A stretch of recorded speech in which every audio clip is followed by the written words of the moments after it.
Chanakya IAS academy में आप सभी का स्वागत है।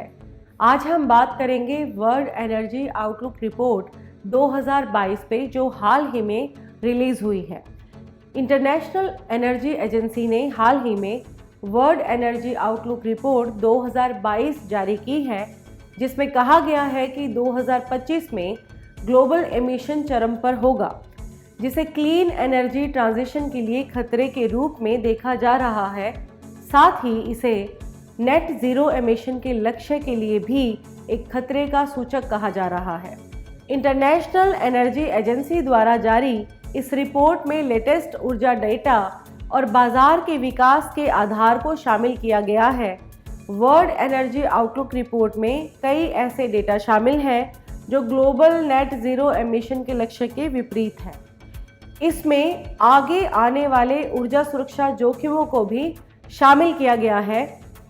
ऊर्जा संकट में अतीत की गूंज जरूर होती है, जैसा कि 1970 के दशक के तेल के संकट के समय में देखा गया था, लेकिन आज का वैश्विक ऊर्जा संकट पहले की तुलना में काफ़ी व्यापक और अधिक जटिल है, जो नीति निर्माताओं के सामने एक नई चुनौती पेश कर रहा है। इस रिपोर्ट के मुख्य बिंदुओं की अगर बात करें तो इंटरनेशनल एनर्जी एजेंसी द्वारा जारी इस रिपोर्ट में लेटेस्ट ऊर्जा डेटा और बाजार के विकास के आधार को शामिल किया गया है।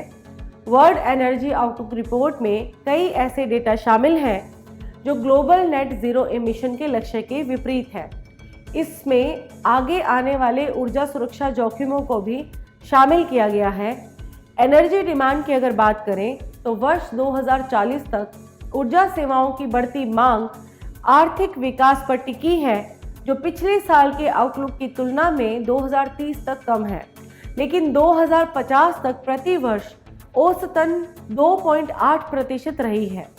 उपभोक्ताओं से उत्पादकों का भारी हस्तांतरण, अगर इस बारे में हम बात करें तो तेल की कीमतें पहले से भी अधिक रही हैं।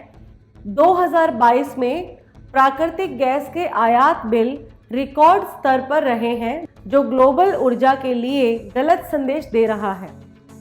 2050 तक नेट जीरो इमिशन के लक्ष्य की अगर बात की जाए तो इसका लक्ष्य वैश्विक औसतन तापमान में 1.5% डिग्री सेल्सियस स्थिरीकरण प्राप्त करने और प्रमुख ऊर्जा संबंधित संयुक्त राष्ट्र सतत विकास लक्ष्यों को पूरा करने का एक तरीका है। लगभग 75 मिलियन लोग जिन्होंने हाल ही में बिजली तक पहुंच प्राप्त की है, ऐसे लोगों के लिए यह ऊर्जा संकट अधिक चुनौती पेश करेगा।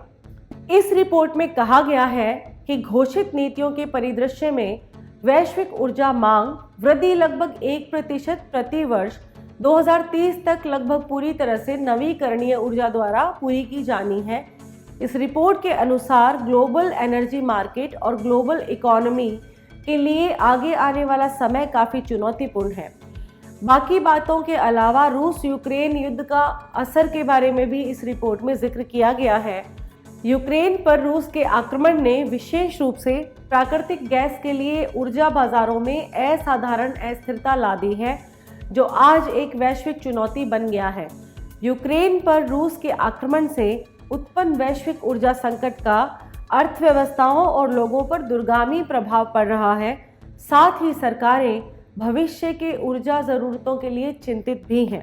रिपोर्ट के बारे में बात की जाए तो वर्ल्ड एनर्जी आउटलुक रिपोर्ट को ऊर्जा का विश्व में सबसे सटीक और आधिकारिक स्रोत माना जाता है। इसे पहली बार वर्ष 1998 में जारी किया गया था।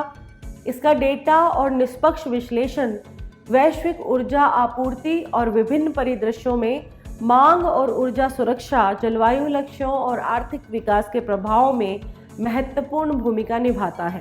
अंतर्राष्ट्रीय ऊर्जा एजेंसी के बारे में अब हम जान लेते हैं कि अंतर्राष्ट्रीय ऊर्जा एजेंसी की स्थापना वर्ष 1974 में पेरिस में की गई थी, जो एक अंतर सरकारी संगठन है। इसके गठन का उद्देश्य ऊर्जा नीतियों पर ध्यान केंद्रित करना था, जिसमें आर्थिक विकास, पर्यावरण संरक्षण, ऊर्जा सुरक्षा आदि शामिल है। भारत मार्च 2017 से आईईए का एक सहयोगी सदस्य है। हालांकि भारत पहले भी इसके साथ काम कर रहा था। साथ ही IAEA ने 2021 में भारत को पूर्ण सदस्य के रूप में शामिल होने के लिए आमंत्रित किया है। इसके साथ ही आज का हमारा ये टॉपिक यहीं पर कंप्लीट होता है। हम कल फिर मिलेंगे एक नए टॉपिक के साथ। आप हमारे YouTube चैनल को लाइक, शेयर और सब्सक्राइब करना ना भूलें। Thank you so much. Don't forget to like, share and subscribe to our channel and press the bell icon to never miss an update.